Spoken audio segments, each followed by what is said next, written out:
Aujourd'hui, on s'attaque à un vrai monument de la finance européenne, un chantier absolument colossal. On va décortiquer ensemble le nouveau bouclier de l'Europe, le règlement sur la lutte contre le blanchiment d'argent, ce qu'on appelle dans le jargon l'AMLR. C'est pas juste une petite mise à jour réglementaire, c'est une réforme massive dont l'impact va littéralement transformer l'économie tout entière. Alors, la question à 1 million, ou plutôt à plusieurs milliards d'euros, c'est comment on fait aujourd'hui pour stopper net la criminalité financière et sécuriser le monde très volatile des crypto-monnaies? Parce qu'avec des flux financiers mondiaux qui sont devenus hyper complexes, instantanés et qui se moquent totalement des frontières, les anciennes méthodes de régulation, elles prenaient l'eau de toutes parts. Pour bien comprendre, il faut regarder comment ça marchait avant. L'ancien système, c'était un peu comme une passoire. Il fonctionnait sur la base de directives que chaque pays devait adapter à sa propre sauce. Résultat, des règles différentes d'un pays à l'autre et des tas de petites failles que les réseaux criminels exploitaient avec une facilité déconcertante. C'est là que les MLR entrent en scène et changent complètement la donne. On passe à un règlement unique d'application directe dans toute l'Union européenne. Fini le sur-mesure, on a désormais des règles uniformes et une harmonisation stricte. Un vrai mur de béton contre les flux illicites. Au programme de notre analyse, d'abord on va voir pourquoi il fallait créer la MLR. Ensuite, on parlera de la nouvelle supervision européenne, de l'impact sur la finance classique, de la révolution dans le secteur crypto, des conséquences concrètes pour les entreprises et les utilisateurs, et on terminera sur la vision d'une finance transparente. Première étape, on pose les fondations. Pourquoi avoir créé la MLR? Faut bien retenir une chose. La MLR, c'est pas une simple ligne directrice ou un conseil amical. C'est un règlement européen unifié, flambant neuf, qui s'applique directement et instantanément dans tous les États membres, sans exception. Le but, c'est de synchroniser nos défenses à l'échelle du continent pour tuer dans l'œuf ce qu'on appelle le tourisme réglementaire. Vous savez, quand un acteur malveillant choisissait le pays européen avec les règles les plus souples pour faire passer ses fonds. Ça, c'est terminé. Ce qui nous amène directement à notre deuxième point, la supervision européenne renforcée. Et là, il y a un nouveau shérif en ville, l'AMLA. C'est une toute nouvelle autorité européenne dont le job sera de fliquer directement les acteurs considérés comme étant à haut risque. Mais le vrai coup de génie, c'est la coopération. L'AMLA ne va pas travailler dans son coin, elle va collaborer main dans la main avec des autorités de marché qui existent déjà, comme l'ESMA. L'idée, c'est d'avoir un radar géant et intégré qui surveille aussi bien la finance de papa que les nouveaux marchés de cryptoactifs. En fait, on peut voir l'AMLR comme la pièce de puzzle qui manquait à MiFID II. Jusqu'à présent, MiFID II, c'était le code de la route, ça gérait la transparence des marchés, la protection des investisseurs, les règles de bonne conduite.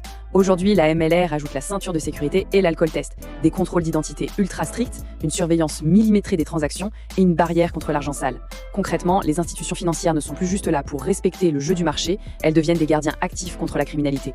Troisième point de notre décryptage, l'impact sur la finance traditionnelle. Pour les banques, les assureurs et les gestionnaires d'actifs, c'est l'heure de sortir l'artillerie lourde. Les obligations explosent. Les procédures de connaissance du client, le fameux KYC, deviennent impitoyables. La surveillance des transactions suspectes monte d'un cran et il faut désormais une transparence absolue sur les bénéficiaires effectifs, c'est-à-dire ceux qui tirent vraiment les ficelles derrière des sociétés écrans. Et pour gérer toute cette paperasse et ces alertes, les institutions vont devoir injecter des milliards dans la RegTech, ces technologies de pointe dédiées à la conformité réglementaire. C'est une question de survie.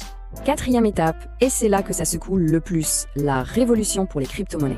Dans l'univers crypto, l'ambiance Far West, c'est fini. Les nouvelles règles sont tout simplement inédites. L'anonymat qui faisait la légende de ce secteur disparaît au profit d'une identification obligatoire à chaque transaction. On a aussi l'arrivée de la Travel Rule, une règle qui exige que l'identité de l'expéditeur et du destinataire voyage en même temps que la transaction elle-même. Même les portefeuilles auto-hébergés, qu'on gère tout seul sur sa propre clé USB, sont désormais sous surveillance. Le message de l'Europe est cinglant, on aligne le monde crypto sur les standards bancaires les plus stricts pour en chasser les criminels une bonne fois pour toutes. Du coup, pour les acteurs de la crypto, c'est une véritable tenaille réglementaire qui se met en place. D'un côté, on a le cadre MiCA qui donne les bons points, c'est-à-dire les licences et qui s'assure que le marché est stable. De l'autre, on a l'AMLR qui vient verrouiller la tuyauterie financière contre l'argent sale. Et le truc à comprendre absolument, c'est que les deux sont liés. Impossible de décrocher le précieux sésame MiCA si on ne prouve pas d'abord qu'on a un blindage anti-blanchiment validé par l'AMLR. Cinquième point, on redescend sur Terre. Quelles sont les conséquences concrètes pour les entreprises et les utilisateurs ? Prenons le petit investisseur. C'est clair que l'expérience va changer. Comme on l'a dit, l'anonymat, c'est de l'histoire ancienne. Il va falloir montrer patte blanche et prouver son identité. Mais attention, c'est un mal pour un bien. Ce sacrifice, il est fait pour créer un espace hyper sécurisé où le risque de fraude s'effondre littéralement, grâce à une traçabilité totale des opérations. C'est vraiment la condition sine qua non pour que le grand public accorde enfin une confiance durable aux actifs numériques. Et pour les boîtes de la tech ou de la crypto, ça se joue en 3 actes. Acte 1, ça pique, il faut se mettre en conformité tout de suite et ça coûte extrêmement cher en temps et en argent. Acte 2, on doit repenser toute sa machinerie interne, enfin plutôt ses opérations quotidiennes, pour digérer ces nouvelles règles. Mais tout ça, ça mène au saint graal de l'acte 3, une vraie crédibilité aux yeux des institutions traditionnelles et surtout un passeport en or pour attaquer facilement un marché européen de plusieurs centaines de millions de consommateurs. Sixième et dernière étape de notre analyse, vers une finance transparente. Toute l'approche de l'Union européenne se résume finalement dans cette phrase. L'innovation, c'est un grand oui, mais pas sans responsabilité. L'objectif, ce n'est pas du tout d'étouffer les cryptos ou les nouvelles technos. Au contraire, il s'agit d'intégrer cette innovation bouillonnante dans un cadre sécurisé.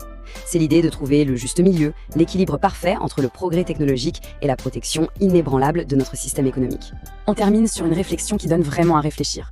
Avec ce bouclier géant qu'est la MLR, est-ce qu'on n'assiste pas tout simplement au mariage forcé mais nécessaire de la finance traditionnelle et de la finance numérique ?